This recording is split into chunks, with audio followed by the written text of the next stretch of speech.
Brasil ODS, um programa do Observatório do Terceiro Setor com o apoio da FAPESP, explorando os Objetivos de Desenvolvimento Sustentável da Agenda 2030. Acreditamos que pessoas e organizações definem o futuro da sociedade com as suas escolhas. O nosso foco é inspirar mudanças, pensamentos e atitudes para a construção de um mundo melhor. Boa tarde, você que está sintonizado aqui na Rádio Brasil Atual. Eu sou Joel Scala e começa agora o Brasil ODS, o programa do Observatório do Terceiro Setor, com apoio da FAPESP, a Fundação de Amparo à Pesquisa do Estado de São Paulo. Hoje nós vamos falar sobre os danos causados pela Covid, com a Denise Pimentel e o Ricardo Durães. Segundo estudo feito pela Universidade de São Paulo, um grupo de 302 voluntários apresentaram perdas cognitivas moderadas e graves.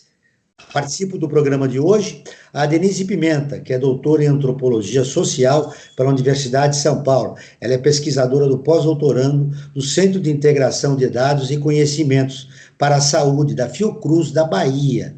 Boa tarde, Denise. Seja muito bem-vinda ao nosso programa.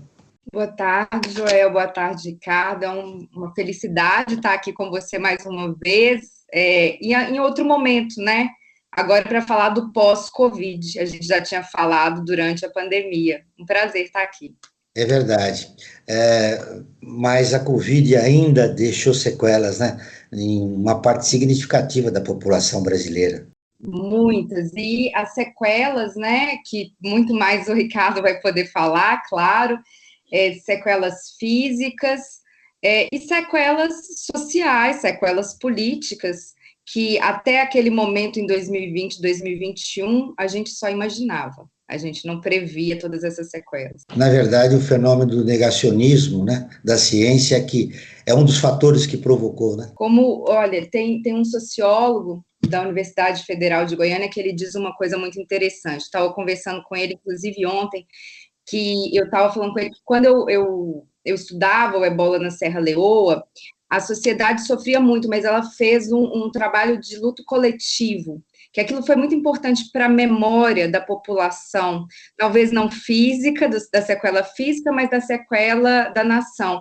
O Brasil, infelizmente, outros países não fizeram esse trabalho da memória em relação à Covid, e o David Moraes, esse sociólogo, ele disse o seguinte: mas o que a gente esperaria de um país que não trabalhou até hoje a sua memória, tanto das pessoas, né, da escravidão no país e da ditadura, não é? Por que trabalharia uma memória de uma emergência sociossanitária que matou tantas pessoas, pessoas negras, né, mais pobres?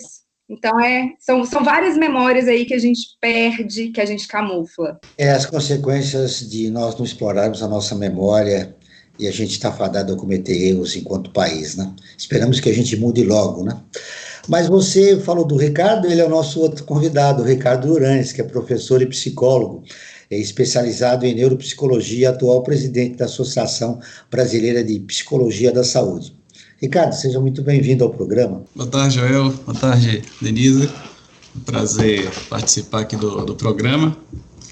Com vocês, falar um pouco aí sobre, agora como a Denise falou, pós-Covid. Você participou de uma pesquisa sobre os danos cognitivos causados pela Covid. O que te motivou a fazer essa pesquisa? Bom, no período da pesquisa, eu trabalhava no HC, né, e no Instituto de Psiquiatria, e a equipe de pesquisadores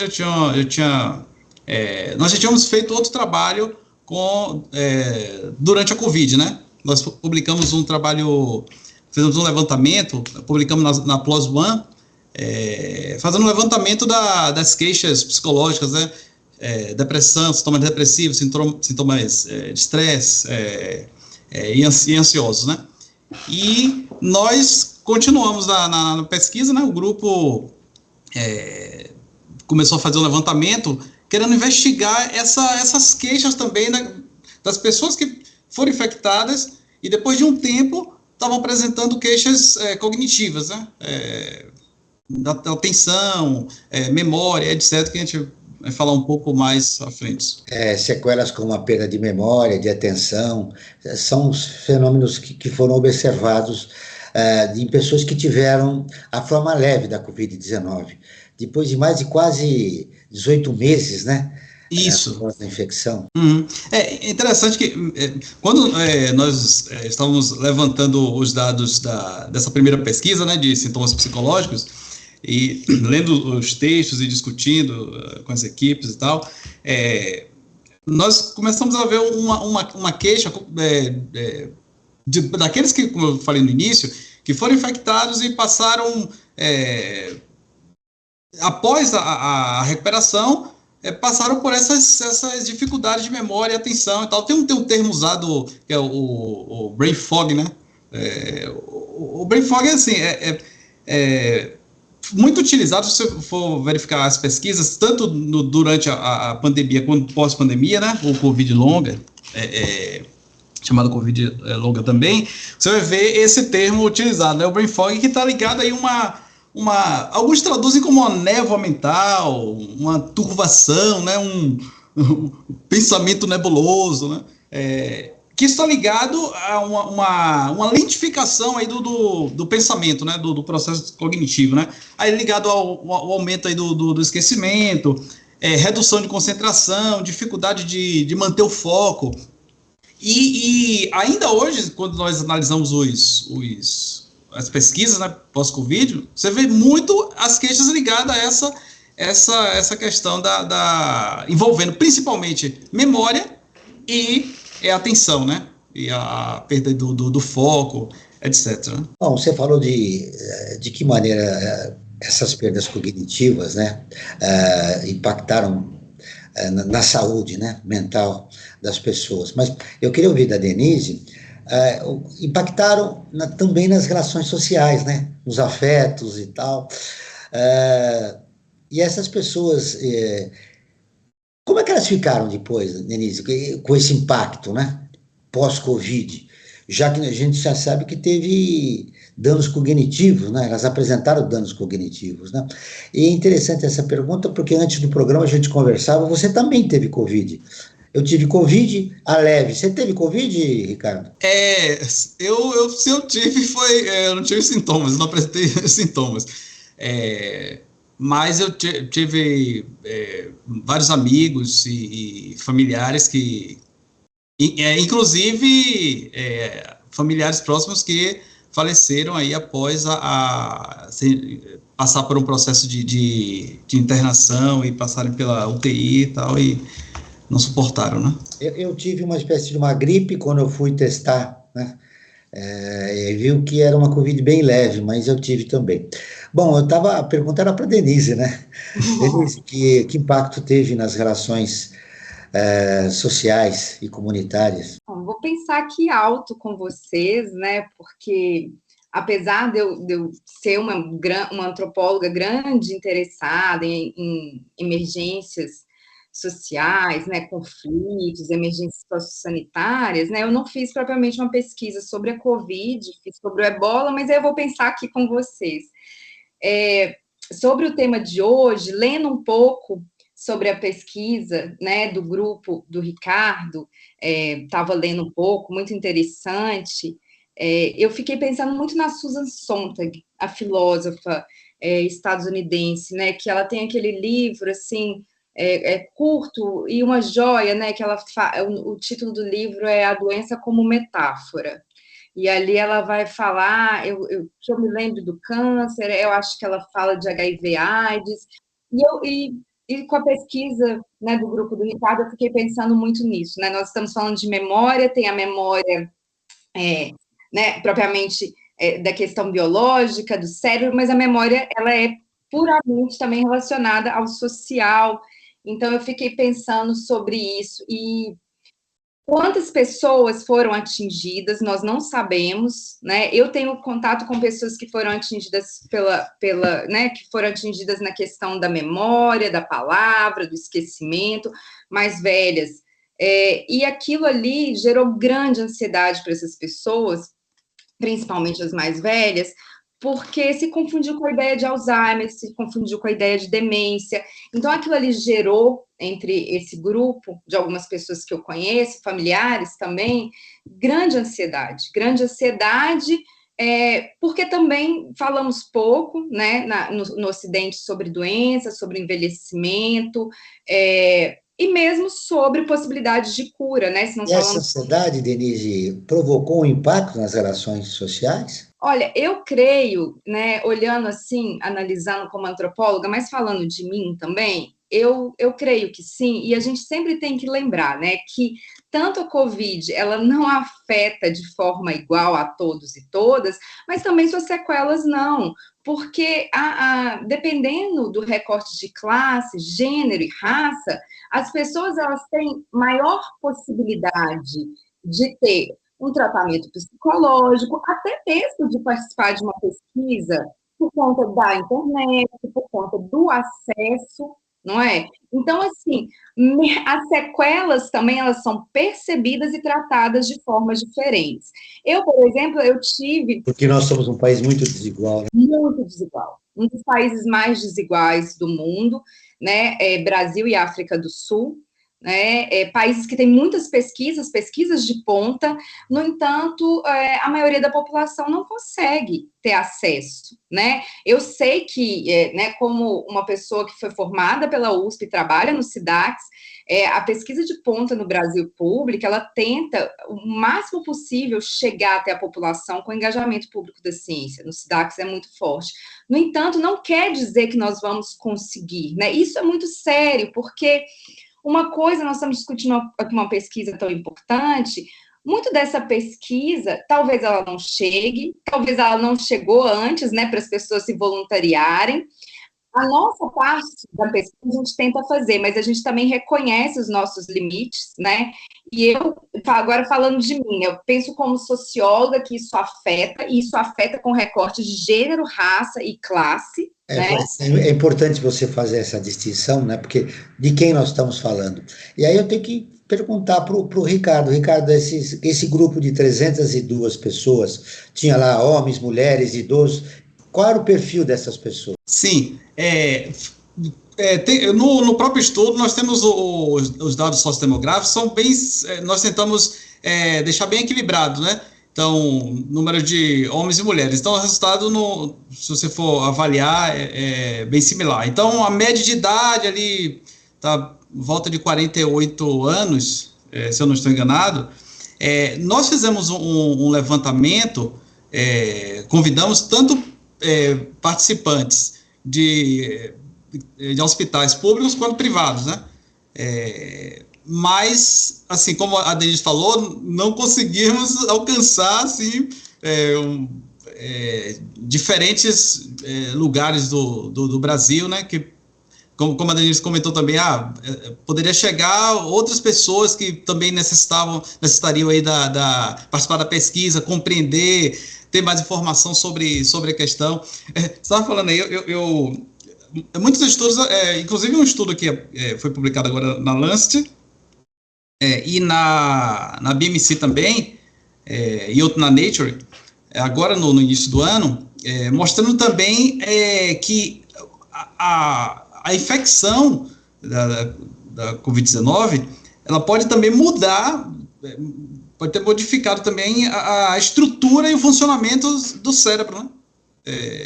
Claro que precisa das estudos, investigar de forma mais detalhada, aprofundada essas questões, mas esse é um ponto que a gente precisa verificar, né?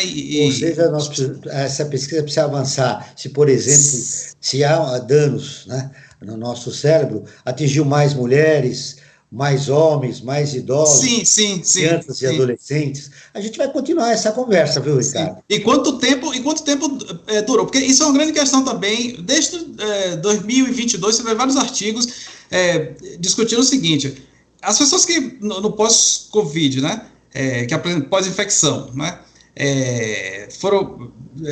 passaram por um processo de recuperação e tal, mas continuaram apresentando essas queixas cognitivas. Quanto tempo isso vai durar?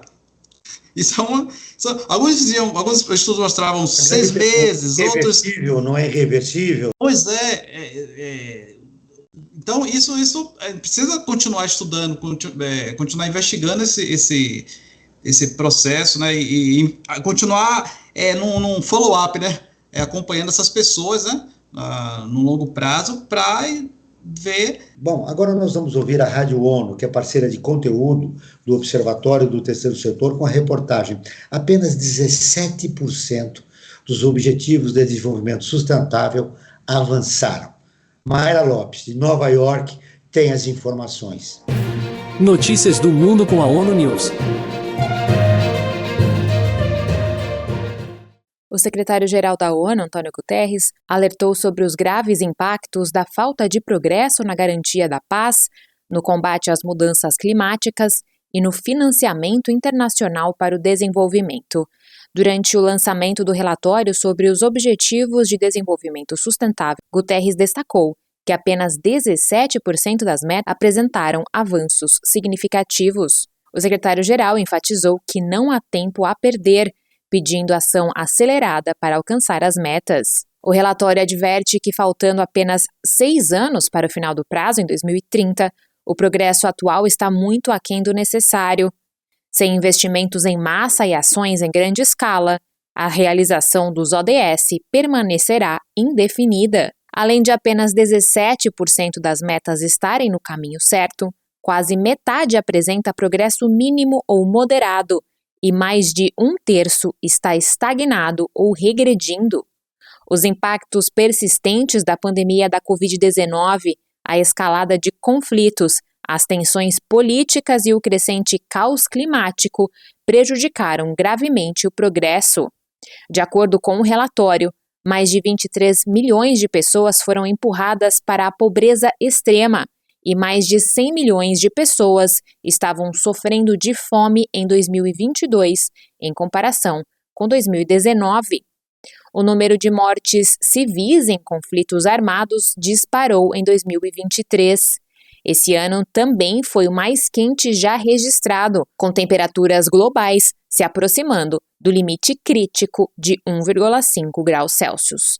Da ONU News em Nova York, Mayra Lopes. Continuamos com o Brasil ODS, um programa do Observatório do Terceiro Setor. Uma pesquisa divulgada em 2023 pela revista científica The Lancet, que você citou aí, o Ricardo, e realizado pela King's College de London, no Reino Unido, apontou que os efeitos pós-Covid na atividade cerebral são tão fortes que podem equivaler a um envelhecimento de 10 anos. Ricardo, equivale 10 anos e provavelmente isso é as pessoas que pegaram a Covid leve e forte, né? E essas eu queria te ouvir sobre isso. Você estava começando a falar, né, sobre os efeitos na atividade cerebral, mas faltou citar isso que é importante, o envelhecimento de... Ainda diversas dúvidas sobre, como eu falei anteriormente, né, sobre precisa de um estudo a longo prazo, né, e acompanhar, como eu falei, essas pessoas, né. Mas sim, tem alguns estudos mostrando, sim, como eu comentei também, essa mudança estrutural e funcional do cérebro, de pessoas que foram infectadas. Tem uma outra questão também, que tem sido discutida na literatura, que é a neuroinflamação. Então, você tem estudos mostrando que o próprio vírus pode provocar neuroinflamação, e também o processo da internação, né, o período que você fica internado e todo o processo os procedimentos da UTI podem também levar aí a um processo de neuroinflamação. Então, você vê que são diversos fatores. Algo novo, né, vamos dizer assim, que nós estamos ainda investigando, estamos tentando compreender e entender todo esse processo. Um outro estudo, se eu não estou enganado, também esse que está na The Lancet, que eu comentei no bloco anterior, eles também mostraram que quanto mais tempo internado, maior foi o impacto no processamento cognitivo, na redução desse processamento cognitivo, ou seja, de compreender a informação e reagir a essa informação, com essa situação. É isso que eu queria ouvir da Denise.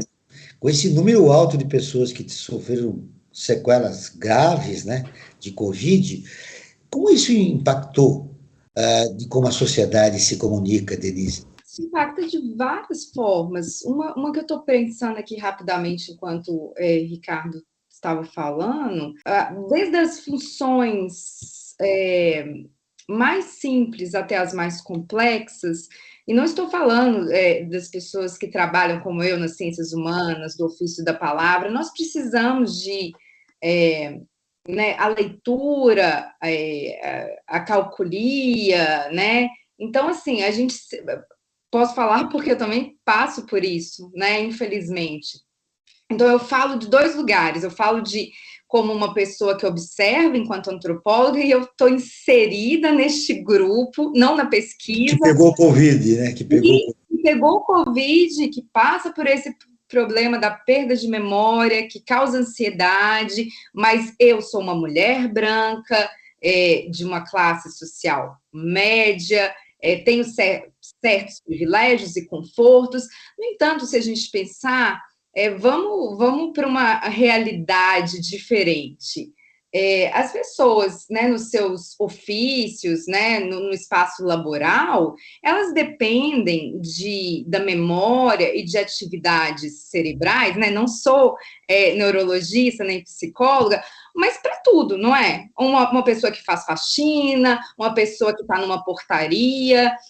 Então, assim, isso afeta diretamente na imagem que vão ter dela de competência, né? Sendo que não tem a ver com competência, não tem a ver com preguiça, o cansaço, tem a ver com as sequelas de uma doença séria que o governo anterior não tomou as devidas providências a tempo. Então, assim, é uma sequência de tragédias sociais, uma na outra, e a gente não para pensar, e muitas dessas pessoas entram num looping de cobranças, e talvez até, não posso dizer com certeza, mas de demissões, né?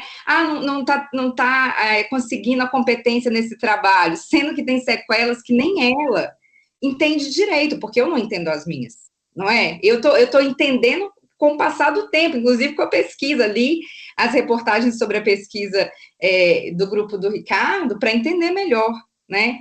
E, às vezes, ler me leva a uma tranquilidade maior e, às vezes, me leva também, aí eu estou falando como uma pessoa, não como uma antropóloga, uma pesquisadora, me leva também a uma ansiedade muito grande. Será que parei aí?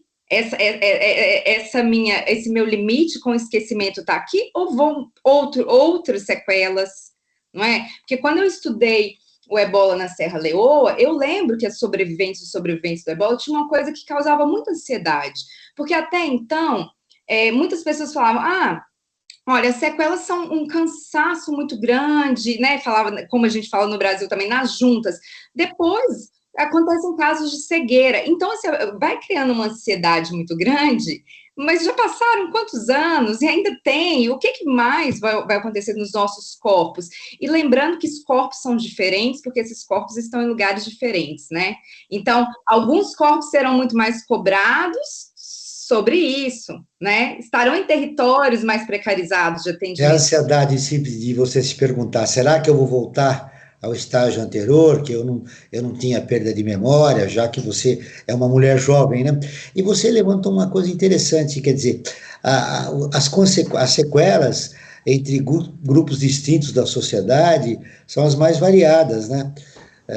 Você fez questão de mencionar no bloco anterior a respeito do recorte de gênero, né, e raça, e provavelmente nesse caminho a gente vai encontrar. É possível que as mulheres, né, foram mais atingidas do que os homens, enfim. Isso merece uma pesquisa, né, Ricardo?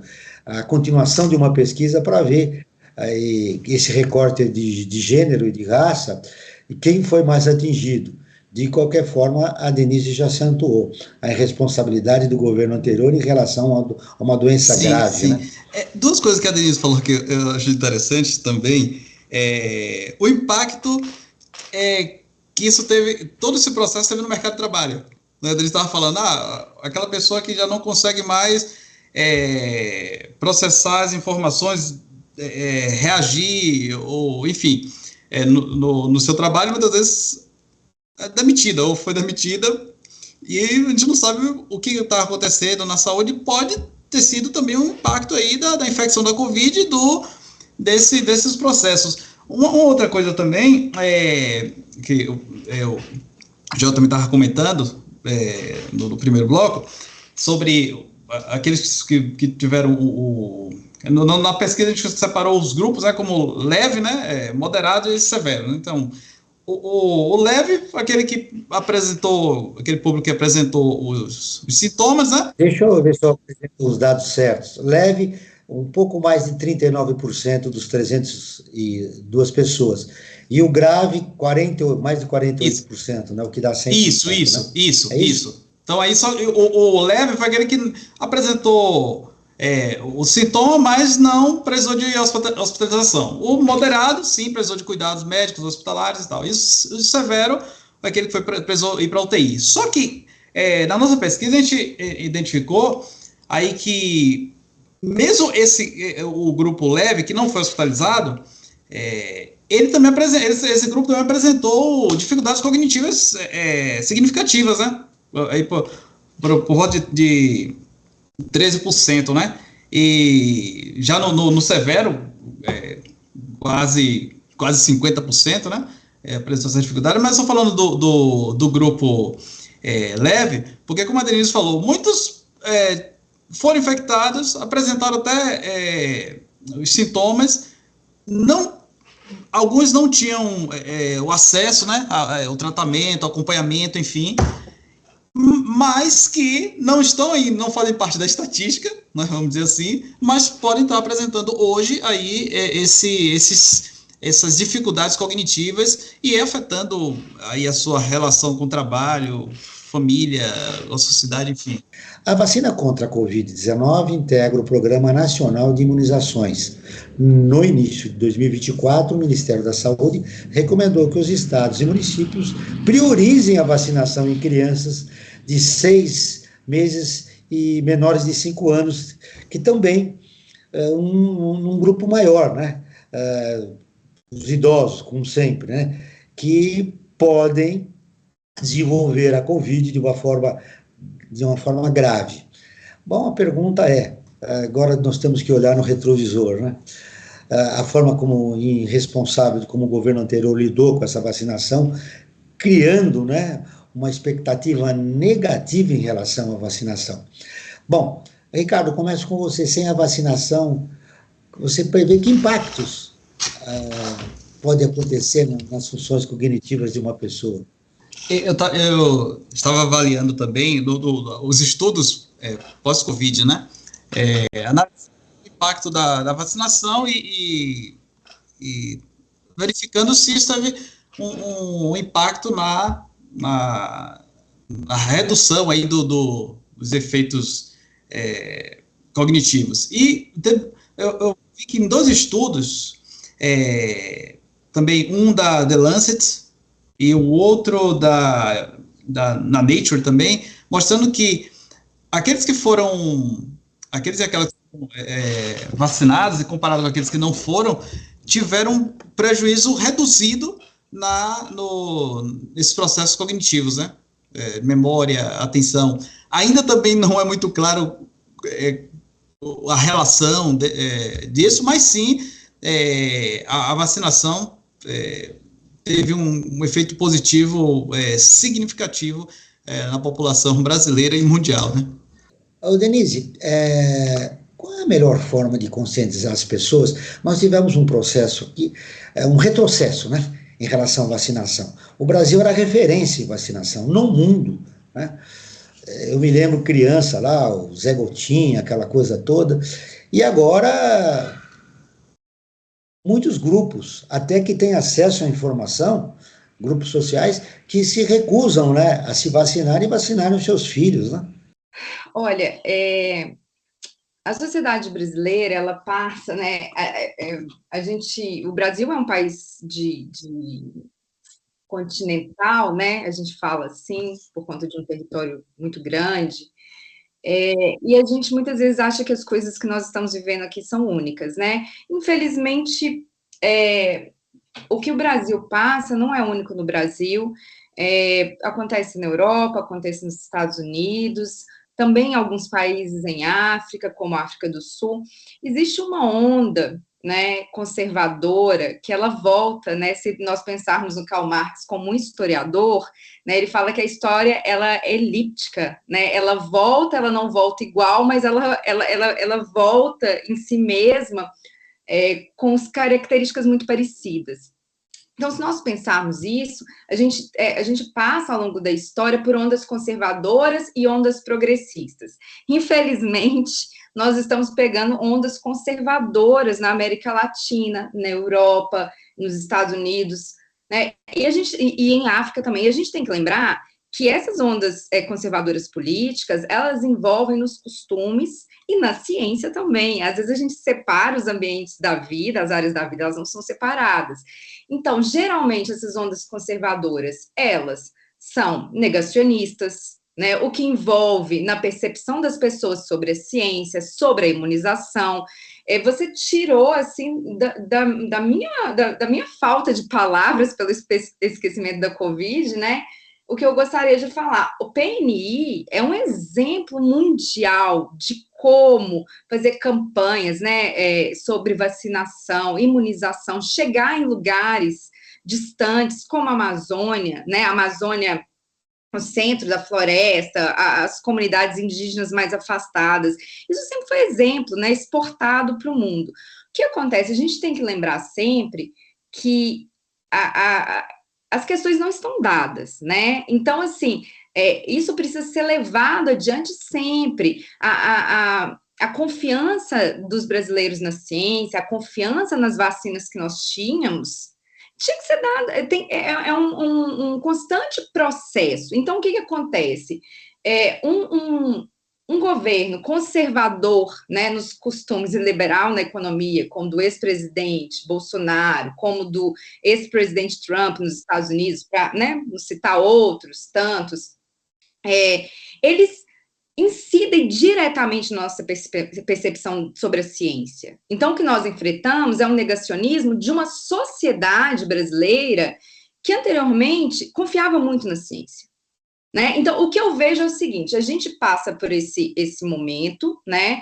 Ele não passou, viu, gente? A gente precisa reafirmar a importância das vacinas e da ciência, porque existe um cansaço social. Mais uma dose. Existe, sim, esse cansaço social que é totalmente comum acontecer após emergências sociosanitárias. Então, o que o Ricardo estava falando é cada vez mais importante. Agora é hora de fazer mais pesquisa ainda. Pesquisas longitudinais, acompanhando pessoas que tiveram Covid e pessoas que não tiveram Covid, é importantíssimo. Então, pesquisas, né, FAPESP, Fiocruz, Butantan, tantas pesquisas em Pelotas, no Rio Grande do Sul, no Norte, elas são fundamentais, porque o combate ao negacionismo, ele tem que ser cotidiano e sempre. Então, muitas vezes, a gente tem que entender que a política, a ciência, a sociedade e as mudanças, elas andam conjuntamente, né? Então, mas agora as pessoas são ignorantes. Não, a gente tem que lembrar que essas mesmas pessoas que estão negacionistas, elas foram apoiadoras do Zé Gotinha. Elas foram maiores apoiadoras do Zé Gotinha. Sem a vacinação, as sequelas seriam piores, né? As sequelas cognitivas seriam muito piores, né? É importante um especialista como você dizer a respeito da importância da vacinação. Sim, a vacinação é super importante. Nós estamos falando aqui de vacinação da Covid, mas tem outras N vacinações que também caíram nesse negacionismo, né, que a Adriana estava falando, mas é super importante. Por exemplo, doenças que já haviam sido erradicadas estão retornando no Brasil e no mundo.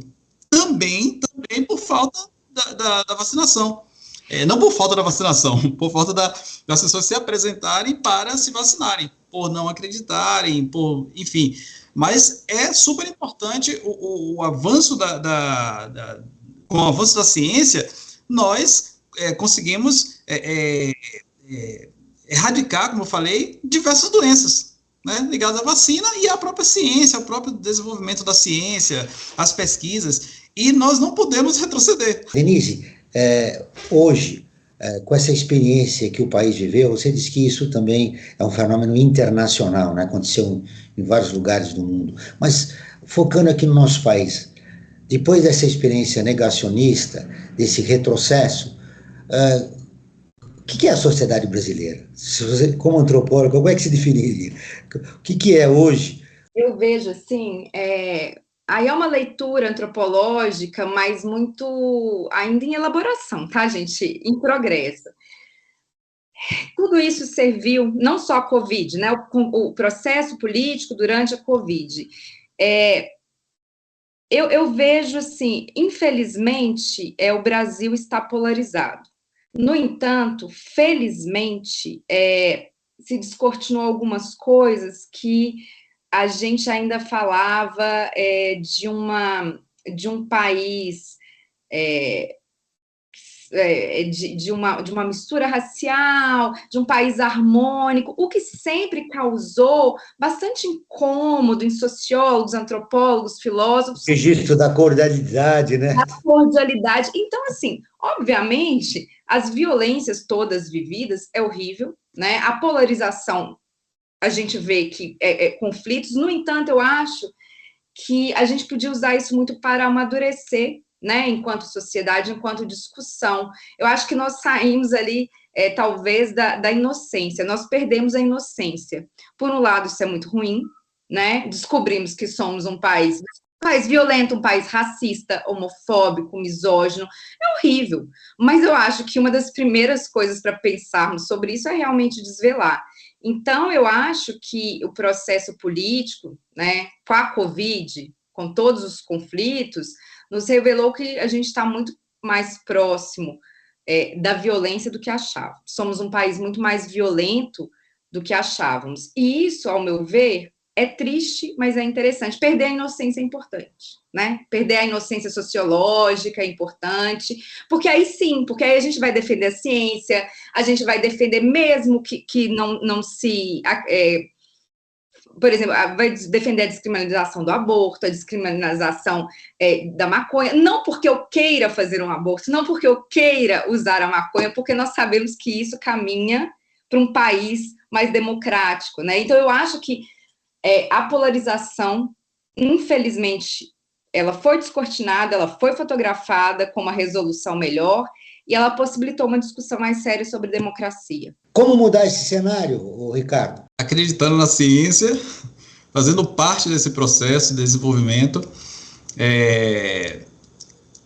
e participando das discussões juntamente com os cientistas, a comunidade científica, sociedade, enfim, avançar e não retroceder, como a Denise falou. Denise, vale para você também, como mudar esse cenário? É isso, eu acredito muito né, eu trabalho no SIDAX, da Fiocruz Bahia, eu faço pós-doutorado na equipe de engajamento público da ciência. Então, produzir uma ciência engajada com a sociedade, cidadã, e lembrar que isso não é fácil, né? Não nos fazermos também de, a ciência ela é palatável. Não é à toa que no Brasil e também em tantos outros países a universidade é chamada de Torre de Marfim, sempre esteve longe da sociedade. Então, é muito mais os cientistas, os professores universitários, os alunos universitários chegarem para a sociedade do que o contrário, porque a sociedade, nós precisamos lembrar que a sociedade brasileira sempre foi uma sociedade a favor da ciência e da vacinação. O que eu acho é que a ciência ela precisa se mostrar mais para a sociedade enquanto um processo, né? Ela é um processo de aprendizado. Oportunidade de democratizar a ciência, que ela se estenda para a maioria da população brasileira? Sim, e a gente viu que é importante porque no processo da feitura da vacina, com tantos erros e acertos, porque é assim que é feita a ciência, né? A gente viu que se a população não for informada e ela não estiver junta, ela não vai participar, ela não vai tomar a vacina, ela não vai estar junto com a ciência. Então, sair da Torre de Marfim e democratizar a ciência, fazer uma ciência cidadã, uma ciência democrática, porque a importância da universidade da ciência é grande, mas sem a população é negacionismo, é não tomar ciência, é uma gripezinha. Então, é isso, né? Eu acho que cabe a todos também da universidade, eu falo do meu lugar também, se engajar na sociedade, nas comunidades, ouvir o que essas pessoas têm a dizer, esses grupos, né? Eu acredito que a gente está caminhando para isso, Joel. Agora nós vamos divulgar, Denise e Ricardo, o resultado da nossa enquete realizada no Instagram, onde nós ouvimos os nossos seguidores a respeito do tema do programa. A gente perguntou, você teve sequelas por conta da Covid? 64% disseram que sim. 36% não. Esse é o resultado da nossa enquete. Te surpreende isso, Ricardo? Esses números? 64% teve sequelas, 36% não. Para mais ou menos acompanha a pesquisa tua, né? Fraco deu 39%, um pouquinho mais de 39%, e forte deu 48%, mais ou menos, né? Na linha da pesquisa, né? Uma pequena diferença aí, né? Sim, sim. E aí eu volto no que nós falamos no bloco anterior, sobre, mesmo esses que tiveram apresentaram sintomas, mas não foram hospitalizados, entender também e acompanhar os efeitos que isso pode ter apresentado, né? As dificuldades cognitivas, memória, atenção, e até porque uma outra questão também é o que a gente faz com isso agora? Essas pessoas que apresentaram essa dificuldade. Processo de reabilitação cognitiva, quais são os programas? O que a gente pode fazer? Isso é outra pesquisa que nós estamos trabalhando também. Reabilitação cognitiva, né? Então, e também essas pessoas também se apresentarem e como a Denise também acabou de falar, né?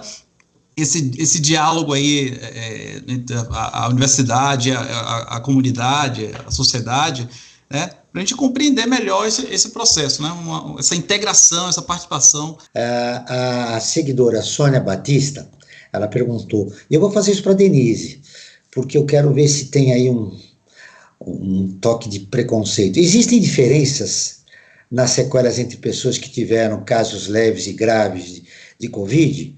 Quer dizer, meu vizinho teve um caso grave de Covid, perdeu a memória e tal. Será que a partir de algum momento vão se começar a discriminar essas pessoas que tiveram, né? O Ricardo falou do mercado de trabalho, né? As empresas como agem de uma maneira objetiva, né? Até mesmo insensível, falam, bom, quem teve Covid eu não contrato, porque teve grave. Isso eu estou falando no mercado de trabalho, mas mesmo nas relações entre pessoas, Denise, você sentiu assim, olha, Denise teve, cuidado, sequela, fez aquilo, enfim, quero ouvir você sobre isso. A pergunta é da Sônia Batista. Nossa, Sônia, uma ótima pergunta. Ela é uma pergunta, parece simples, mas ela é complexa, porque a gente ainda está muito inserido, né? A gente tem pouca distância, apesar do tanto de pesquisa, né? Levaria alguns anos para a gente ler essas pesquisas todas, entender, né? E também apostar muito em pesquisas de narrativas, né? Além de pesquisas estatísticas, pesquisas de survey numéricas, mas pesquisas narrativas, né? Selecionar alguma dessas pessoas para ouvir, né? E registrar na memória do país essas perdas, né? De memória, perdas físicas, né? De movimentos. Já é uma pergunta complicada, porque eu acho que durante... Se eu fosse traduzir numa frase, você foi discriminada por ter sequelas graves de Covid? Eu acho que a estigmatização, ela sempre acontece, né? Ela é perigosa e a gente tem que combater ela. Como eu sou uma pessoa do ofício da palavra, né? Eu sou uma antropóloga, no início, como eu até hoje, né, muito fortemente eu apresento dificuldade de conectar ideias e de processar rapidamente algumas coisas e fazer frases mais rápidas, algumas pessoas achavam que eu estava mentindo assim, não, mas para com isso, fala o que você quer dizer. Eu não conseguia conectar bem as palavras, então eu fico pensando, e eu estou num lugar privilegiado, né? Então, vamos cortar para outros lugares, né? Outras famílias que não entendam isso, esse processo, ou outros espaços de trabalho. Então, sim, a estigmatização ela está em todos os lugares. Eu não sei daqui para frente, dependendo de outras sequelas, se será um preconceito sutil, né? Aquele do currículo oculto de que essas pessoas não serão contratadas. Isso precisamos de trabalho de pesquisas na sociologia do trabalho. Como dissemos nos blocos anteriores, precisamos mais de pesquisa. Agora, eu tenho uma pergunta para você, viu, o Ricardo? Olha que interessante. Ainda podem existir, o Marcos Oliveira, obrigado, viu, Marcos, pela pergunta. Ainda podem existir sequelas desconhecidas causadas pela Covid? Eu acredito que sim. Como eu falei, eu estou ainda muito novo, né? Embora, como a Denise acabou de falar, temos diversas pesquisas, mas a complexidade da Covid, tudo que envolve, leva tempo para a gente compreender, né? Entender. Embora, por exemplo, nós comentamos aqui sobre os processos cognitivos, alguns impactos aí, psicomotores, o impacto no cérebro, que ainda tem muito a ser discutido e compreendido sobre os efeitos, por exemplo, essa neuroinflamação, se está diretamente ligada ao vírus, e qual impacto isso pode causar a longo prazo. Então, eu acho que tem muita coisa ainda para a gente descobrir, né? A gente não está falando das pessoas que têm comorbidades, né? Sim. Pode ter também um outro tipo de reação. Mas obrigado para você que participou da nossa pesquisa, obrigado para quem mandou perguntas. Infelizmente, a gente, pelo tempo do programa, só pode fazer uma pergunta para cada convidado. Mas, se você quiser enviar a sua pergunta, basta ficar atento à caixinha de perguntas no Instagram. Além disso, você pode mandar sua mensagem ou ligar para a nossa produção para participar da nossa pesquisa. Para maiores informações, acesse o nosso site observatório3setor.org.br, lembrando sempre que o 3 é em numeral. Chegou a hora do destaque da semana. Nós vamos conferir quais foram os principais destaques no nosso portal, no nosso novo portal, né, que eu convido você, ouvinte, a conhecer o nosso novo portal. Quais foram as matérias mais lidas no nosso portal? Direto da redação, Lucas Neves tem as informações. Observatório do Terceiro Setor fecha parceria com Prosas para a divulgação de editais.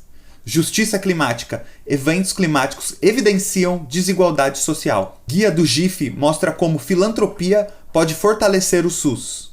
Rede Como A lança publicação sobre filantropia e comunicação comunitária. Estes foram alguns dos principais destaques do site do Observatório do Terceiro Setor. Você pode conferir estas e outras matérias acessando o site observatório3setor.org.br. Lembrando que o 3 é sempre numeral. Até a próxima. Lembrando que esse nosso novo portal, né, depois de muita pesquisa, a gente tem lá algumas novidades, como a voz das ONGs. Nós temos também um espaço para as organizações da sociedade civil que querem divulgar os seus projetos. Tem ali, ele ficou mais ágil e bem mais dinâmico de você acessar. Acesse o nosso portal, observatório3setor.org.br. Se fosse relatar em 30 segundos sua experiência durante a pandemia, você que né? Você pegou Covid, né, Denise? O que você diria dessa experiência? O que ela significou para a tua vida? É até difícil falar, porque como eu tive perda e tenho perda de memória, me somem as palavras, então foi um momento extremamente difícil. No entanto, foi um momento também para reconhecer os meus privilégios e para pensar cada vez mais na desigualdade desse país, na saúde, na educação. Então, foi um momento de muita reflexão, de muita dor e de muita reflexão.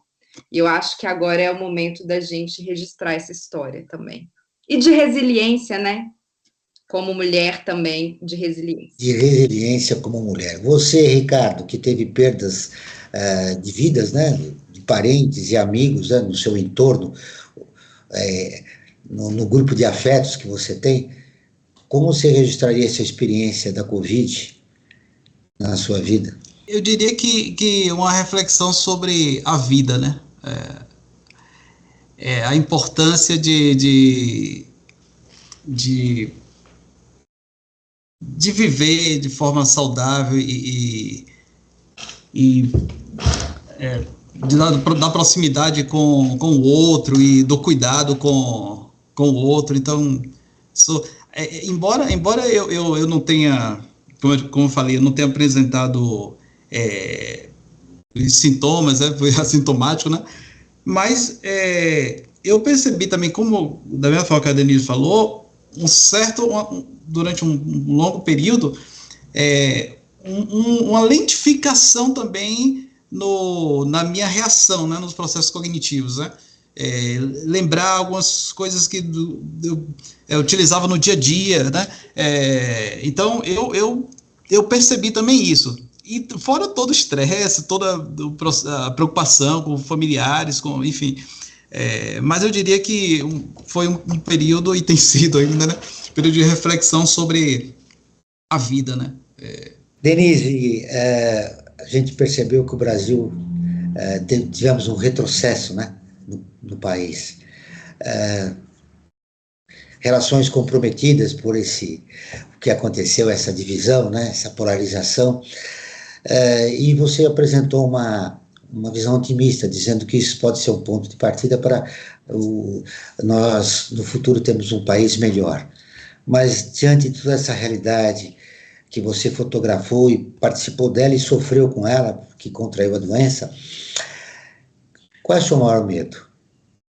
O meu maior medo é a extrema-direita, não só no Brasil, mas no mundo, mas como nós estamos falando da nossa realidade, porque, como eu disse, não é uma questão apenas de eu gosto ou não de Bolsonaro. Nós não estamos mais falando de Bolsonaro, nós estamos falando de um fenômeno social que é o bolsonarismo, mesmo sem o Bolsonaro, uma extrema-direita. Porque quando a gente fala de extrema-direita, as pessoas têm que entender que não é uma birra, né? Assim como quem é contra a esquerda. Esses comunistas. A gente fala de tudo que vem com a extrema-direita, que é negacionismo, que é liberação do porte de armas, mais assassinatos de pessoas negras, pobres, mais prisão de pessoas em situação precarizada. Então, hoje em dia, o meu maior medo, eu poderia falar a volta da Covid ou o aparecimento de uma outra pandemia, é a extrema-direita, porque o que aparecer podem ter certeza que vai ser pior do que o que nós vivemos na Covid. Então, esse é o meu alerta aí com as eleições chegando. A gente tem que ser muito consciente, né, porque o que a gente escolhe tem a ver com a ciência, tem a ver com a educação do país. Então, eu diria, uma vacina aí para todos, mesmo quem não é da esquerda, é combater a extrema-direita, sabe? Porque aí a gente combate o negacionismo na ciência, a gente promove a vacina, a gente promove as pesquisas na FAPESP, na Fiocruz, é isso. Ricardo, eu quero ouvir você agora. Você é um pesquisador, você deu uma resposta, né, interessante, participando de uma pesquisa importante, com 302 pessoas, a respeito dos efeitos, né, e dos danos cognitivos, dos efeitos que a Covid apresentou nas pessoas, tá, durante a pandemia. Nesse ambiente, como pesquisador, qual é o seu maior medo? Acho que o descrédito na ciência. Porque, pelo que a gente discutiu aqui, vem acompanhando as pesquisas, quanto as pesquisas nos ajudou a passar por esse momento, né? E estamos ainda descobrindo, né? Na verdade, estamos no processo de descobertas, como eu falei, como vamos lidar com essas queixas cognitivas, esses impactos na cognição, enfim, nos nossos corpos, né, como a Denise falou, mas precisamos continuar acreditando na ciência, porque ela faz parte desse caminho que nos levará aí ao sucesso, né? Ter uma vida mais saudável, enfim, a ciência. Então seria o medo das pessoas não acreditarem mais na ciência. Embora como a Denise também falou, eu acho que eu sou otimista, vamos dizer assim, que as pessoas continuarão acreditando na ciência e participarão cada vez mais nesse processo, né? nesse diálogo com a universidade, também como foi comentado aqui, nessa participação nas pesquisas, nesse debate, né? E eu sou otimista sobre isso. Encerramos mais uma edição do Brasil ODS, o programa do Observatório do Terceiro Setor. Eu agradeço a Denise Pimenta, que é doutora em Antropologia Social pela Universidade de São Paulo. Ela é pesquisadora do pós-doutorando do Centro de Integração de Dados e Conhecimentos para a Saúde da Fiocruz, lá da Bahia. O Ricardo Durães, que é doutor em Psicologia da Saúde, psicólogo, professor e presidente da Associação Brasileira de Psicologia da Saúde. Não esqueça de seguir o Observatório nas suas redes sociais, basta procurar Observatório Terceiro Setor no Instagram e no Facebook. O site do Observatório é observatorioterceirsetor.org.br, lembrando que o 3 sempre é em numeral. Na próxima terça-feira, ouça nosso programa Perspectiva, sempre com assuntos importantes da atualidade e do terceiro setor.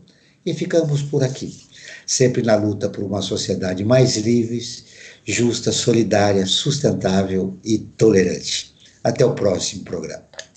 Brasil ODS, um programa do Observatório do Terceiro Setor com o apoio da FAPESP, explorando os Objetivos de Desenvolvimento Sustentável da Agenda 2030.